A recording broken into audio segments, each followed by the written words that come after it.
ऐसे है कि अभी चौटाला का जो नेम किया उनको नेम करना गलत था एक्चुअली उसी टाइम हमने ये भी रिक्वेस्ट की थी स्पीकर को कि आप वापस बुला लीजिए, आपने एक बार नेम करके बाहर निकाल दिया।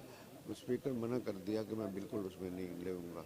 प्रिविलेज को रेफर उन्होंने किया और रूल्स के मुताबिक वो आज प्रिविलेज को रेफर नहीं हो सकता था। आर्ट ने अपना रूल 280 के अंदर बाकायदा उसका नोटिस जाना चाहिए सेक्रेटरी का, और जिस दिन हाउस शुरू होता है उस दिन मॉर्निंग में उससे पहले प्रिविलेज मोशन आना चाहिए, उसके बाद डिस्कस होना चाहिए। ठीक है कि स्पीकर के पास 284 के अंदर पावर्स हैं, वो पर वो पावर स्प्रिंगली कोई चीज़ भागी नहीं जा रही थी। कुछ साथ में ऐसी कोई बात नहीं थी कि इमीडिएटली में स्पीकर को पावर्स इस्तेमाल करनी पड़ी। जब फर्स्टली मैंडेटरी पावर जो स्टेचुटरी रूल्स के मुताबिक है कि notice must given to the secretary, और जिस दिन हाउस असेंबल होता है उस असेंबल होने से पहले वो सबमिट होना चाहिए। बाद में अभय चौटाला ये कह रहे थे जब बख्शूंगा नहीं कहा स्पीकर ने, तो विपक्ष जो है चुप बैठा था, कांग्रेस बिल्कुल चुप बैठी। बख्श हमने तो ऐसा कुछ सुना नहीं, और फिर बख्शू की बात जो होगा वो तो उन्होंने उसको नेम कर दिया और बाहर चले गए। उसके बाद क्या हुआ? जब नेम ही कर दिया तो वो रिकॉर्ड उन्होंने रिकॉर्ड से डिलीट कर दिया। तो हम उसमें क्या स्पीकर साहब ने भी बोला ना कि मैं बख्शूंगा नहीं अगर आप इस तरीके से। नहीं, वो तो फिर स्पीकर ने बाद में सबको डिलीट कर दिया। उनको नेम तो पहले कर ही चुके थे। आज सवेरे प्रदर्शन किया, एक ज़ोरदार प्रदर्शन था विधायकों का, और जितने भी 3.5 साल के अंदर घोटाले हुए हैं और लॉ एंड ऑर्डर की जो पोजीशन इतनी बदतर हो गई है, जिसका सेंट्रल गवर्नमेंट का ग्राफ भी एक रिपोर्ट भी आई है कि सबसे ज़्यादा इनसिक्योर हरियाणा के अंदर है। शुरू से लेकर आखिर तक ये घोटालों की सरकार है। ज़ीरो टॉलरेंस की बात मुख्यमंत्री, बड़ा अजीब सा लगता है जब देखते हैं कि ज़ीरो टॉलरेंस की बात करते हैं।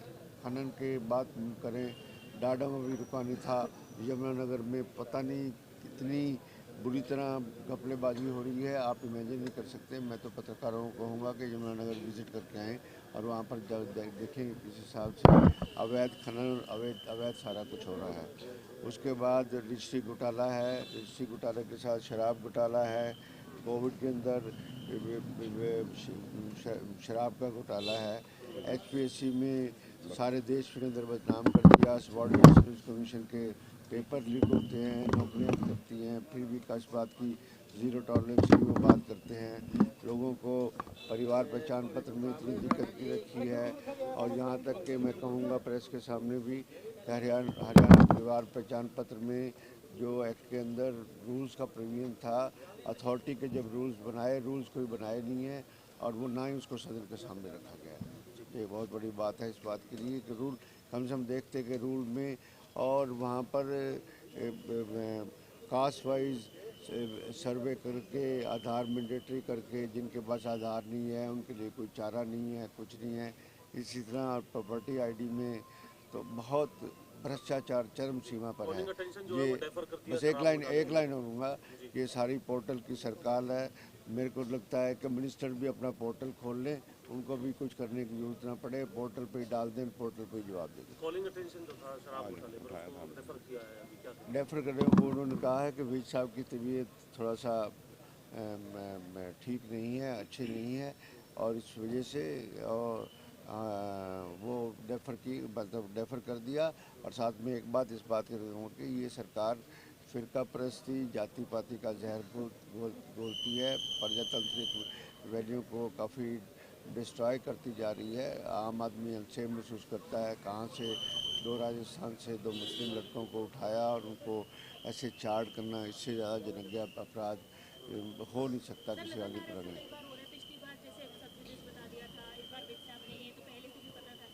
सरकार चर्चा करा सकती थी अगर चाहती। ऐसे है कि मैं तो इस बात का कन्विंस और एक एग्जैक्टिव व्यू का हूँ कि कॉन्स्टिट्यूशन के अंदर भी, रूल्स के अंदर भी जो मैटर सब जुडिस हो वो विधानसभा में डिस्कस हो सकता है।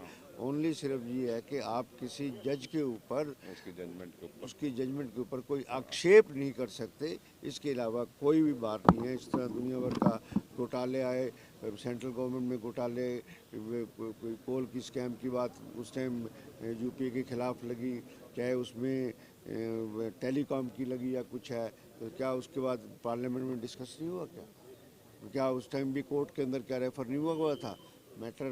सुप्रीम कोर्ट में पिटिशन पेंडिंग थी, एसएलपी पेंडिंग थी, उसके बाद भी हाउस का इतना लिखा हुआ है बाकायदा कॉन्स्टिट्यूशन के अंदर कि आप एक जज के कंडक्ट के बारे में और जज के पर्सनल कोई बात आप नहीं कर सकते हैं। और जो रोज़ सुप्रीम कोर्ट की जजमेंट आपके आर्टिकल सभी पत्रकार महोदय अपने आर्टिकल्स में उसको डिसेंटिंग करते हैं कि सुप्रीम कोर्ट ने ठीक है, तो that is not a contempt सब उनको नेम भी किया गया है।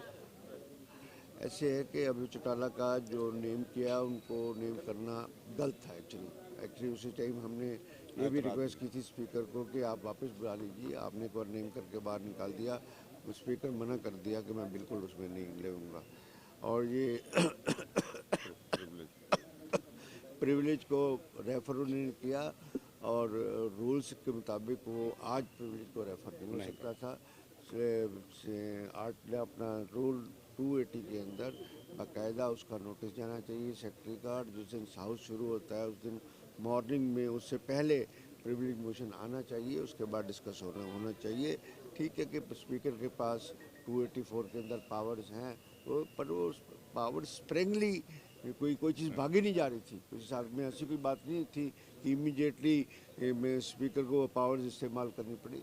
जब फर्स्टली मैंडेटरी पावर जो स्टैट्यूटरी रूल्स के मुताबिक है कि notice must given to the secretary और जिस दिन हाउस असेंबल होता है उस असेंबल होने से पहले वो सबमिट होना चाहिए।